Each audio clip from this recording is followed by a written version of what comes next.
Assalamualaikum warahmatullahi wabarakatuh. Dalam video singkat kali ini, kita akan menceritakan kisah kematian iblis yang disiksa malaikat maut hingga teriak kesakitan. Iblis awalnya tinggal di surga. Ia dikenal sebagai ahli ibadah yang luar biasa hingga diberi nama Azazil. Karena kedurhakaan dan kesombongannya, Allah Subhanahu wa Ta'ala mengeluarkannya dari surga dan menjadi makhluk terhina. Ia pun memohon kepada Allah Subhanahu wa Ta'ala agar umurnya ditangguhkan sampai hari kiamat. Iblis berkata, "Ya Tuhanku, kalau begitu, maka berilah penangguhan kepadaku sampai hari manusia dibangkitkan." Quran Surat Al-Hijr ayat 36. Permohonan iblis itu lalu dikabulkan oleh Allah Subhanahu wa Ta'ala, dan ia hidup sampai akhir zaman hingga tiupan sangkakala membangkitkan manusia dari kubur.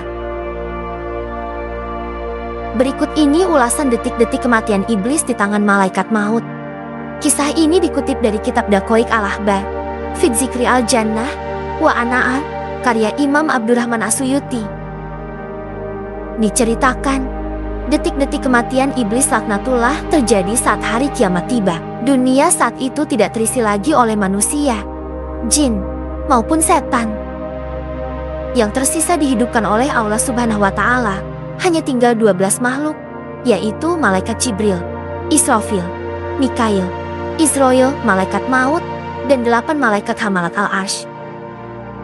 Kemudian Allah Subhanahu wa Ta'ala berkata, "Hai Israel, malaikat maut, sesungguhnya aku telah menciptakan para malaikat pembantu untukmu, yang banyaknya sama dengan banyaknya makhluk-makhluk awal dan akhir. Aku juga telah memberimu kekuatan seluruh penduduk langit dan bumi. Kini, aku titahkan kemurkaanku untukmu. Turunlah dengan atas nama kemurkaanku dan siksaanku, dan temuilah iblis. Beri ia rasa kematian, dan timpakan atasnya kepahitan kematian makhluk-makhluk awal dan akhir dari golongan manusia, jin, dengan kepahitan yang berlipat ganda. Turunlah bersama 70.000 malaikat Zabaniyah, yang masing-masing dari mereka membawa rantai dari neraka Ladzul." Demikian perintah Allah Subhanahu wa Ta'ala. Setelah itu, malaikat maut memanggil malaikat Malik dan memerintahnya membukakan pintu-pintu neraka. Setelah mendapatkan titah dari Allah Subhanahu wa Ta'ala, malaikat maut kemudian turun dengan wujud mengerikan. Andaikan seluruh penduduk langit dan bumi melihatnya, niscaya mereka akan langsung mati. Ia akhirnya sampai di hadapan iblis. Malaikat maut menangkap dan menawannya. Tiba-tiba iblis berteriak keras, dengan teriakan yang andaikan seluruh penduduk langit dan bumi mendengarnya, niscaya mereka akan langsung mati. Malaikat maut berkata kepada iblis, "Hai makhluk yang menjijikan, berapa lama usia kamu hidup? Dan berapa lama pula waktu yang kamu gunakan untuk menyesatkan makhluk?" Mendengar itu, iblis melepaskan diri dan lari ke bumi timur, tetapi tiba-tiba malaikat maut telah berada di sampingnya. Ia berlari ke bumi barat, tetapi lagi-lagi malaikat maut telah berada di sampingnya. Tak henti-hentinya iblis melarikan diri, tetapi malaikat maut tetap berada di sampingnya. Kemudian iblis berlari dan berdiri di tengah-tengah bumi dekat kuburan Nabi Adam alaihi salam dan berkata, "Hai Adam, gara-gara kamulah aku menjadi makhluk yang terkutuk, terlaknati, dan tertolak."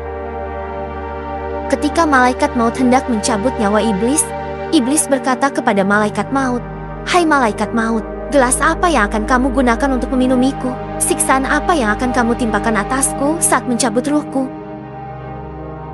Malaikat maut menjawab, "Dengan gelas dari neraka Ladzul dan saya." Bertubi-tubi siksaan ditimpakan atas iblis. Ia berulang jatuh bangun di tanah, sampai akhirnya ia sampai di tempat di mana ia diturunkan dan dilaknati. Disitulah tempat eksekusi iblis. Malaikat Zabaniyah yang ikut turun bersama malaikat maut melempari dan menembaki iblis dengan panah.